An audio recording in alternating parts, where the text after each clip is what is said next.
Jadi kalau untuk McDonald Indonesia sama Amerika, sekali lagi saya ulangin ya, itu dibilang ada hubungan ya hubungan, cuman maksudnya itu bukan contoh BUT, gitu aja, bukan contoh BUT. Kenapa? Karena kan McDonald Indonesia kan beli franchise dari Amerika, jadi dia harus bayar franchise fee ke Amerika setahunnya berapa, ya setahunnya berapa, terus nanti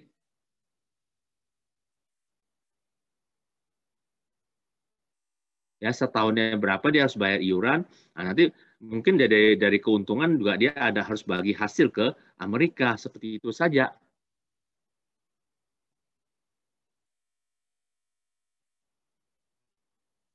Nah, oke, ada pertanyaan lagi? Hmm.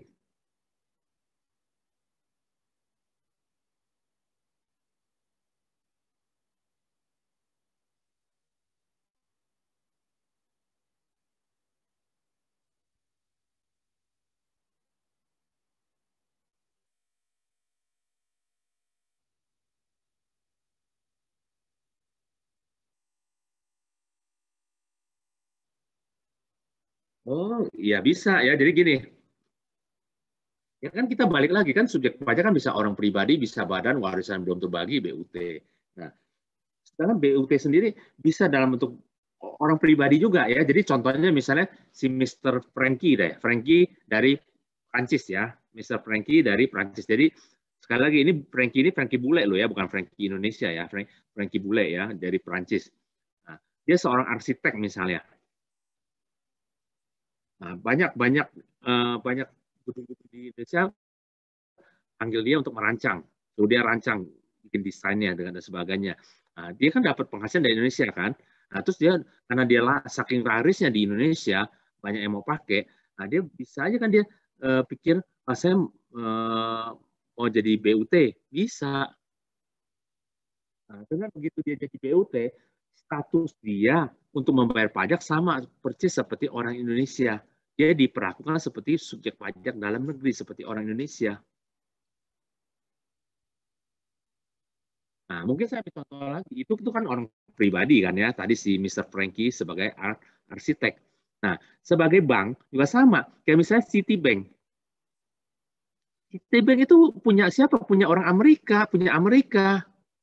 Nah, cuman dia dia dia buka cabang dulu sih perwakilan ya. Jadi setelah tahun 2000 baru cabang. Di Indonesia dia berupa cabang. Nah, dia karena dia murni kan pemilik Citibank Indonesia murni dari Amerika ya.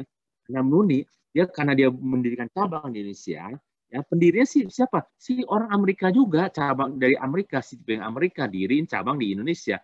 Nah, dia kewajiban perpajakan gimana? Sama seperti orang Indonesia, sama seperti BCA. Sama seperti BCA, sama seperti Bank Mandiri. Jadi aturan pajaknya semua sama persis seperti BCA maupun Mandiri dalam membayar pajak.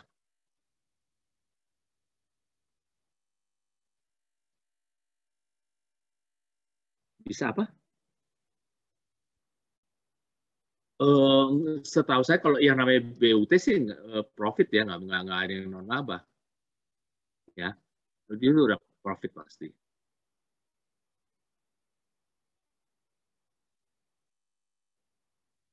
Ya jadi sekarang saya mau tanya ya, misalnya BCA sama Bank Mandiri aturan untuk membayar pajaknya sama persis nggak?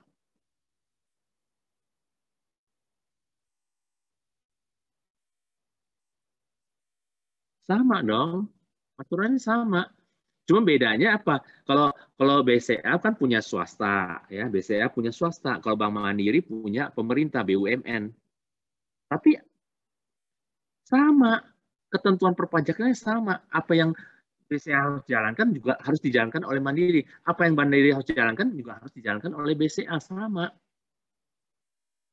Maka kan tadi kan subjek pajak badan kan bisa BUMN, BUMD juga kan. Nah, kalau Bank Mandiri kan BUMN, Bank Indonesia BNI 46 juga BUMN kan. Sama. Jadi BNI mau BI ini mau BCA mau Bank Mandiri kewajiban perpajakannya sama persis, tidak ada diskriminasi. Oke, ada pertanyaan lagi?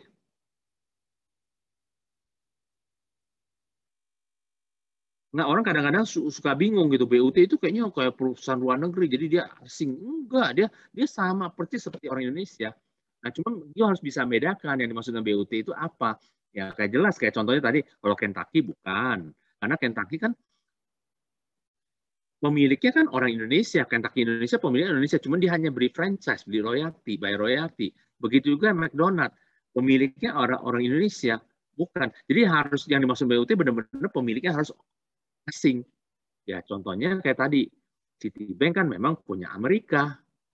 Citibank Indonesia yang punya Amerika, bukan orang Indonesia. Nah, tadi maka kalau dibilang HSBC, saya agak ragu karena HSBC sudah ada unsur bank ekonomi ya di situ ya, kan joinan.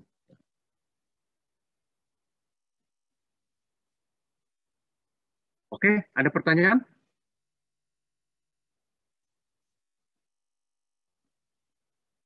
Nah, kalau nggak ada saya lanjut ya. Nah, sekarang kita udah tahu subjek, kita juga harus tahu pengecualian subjek. Artinya apa pengecualian subjek? Artinya dia tidak perlu bayar pajak. Dia dikecualikan dari subjek pajak. Artinya dia tidak perlu. Kalau istilah kasar nggak usah bayar pajak lah, gitu ya. Pengecualian subjek berarti dia istilah kasar tidak usah bayar pajak. Dikecualikan. Jadi nggak usah bayar pajak. Nah, siapa sih yang pengecualian subjek yang bukan subjek? Pengecualian subjek bukan subjek pajak sama ya. Jadi diatur di pasal 3. Ya, pasal 3 Undang-Undang PPH yang tidak termasuk sebagai subjek pajak sebagaimana dimaksud dalam ayat 2. Kalau ayat 2 kan mengenai subjek pajak kan, yaitu kantor perwakilan negara asing.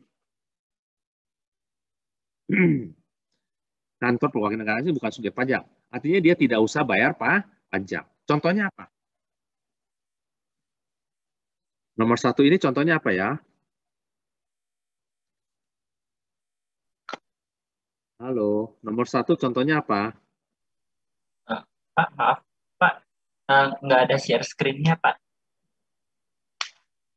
Oh, nggak ada share Materi, screen-nya ya? iya, materinya nggak ada. Ya, Pak, tadi sebentar ya, lihat. sebentar ya. Terima Ya, kasih, Pak. sebentar. Ya,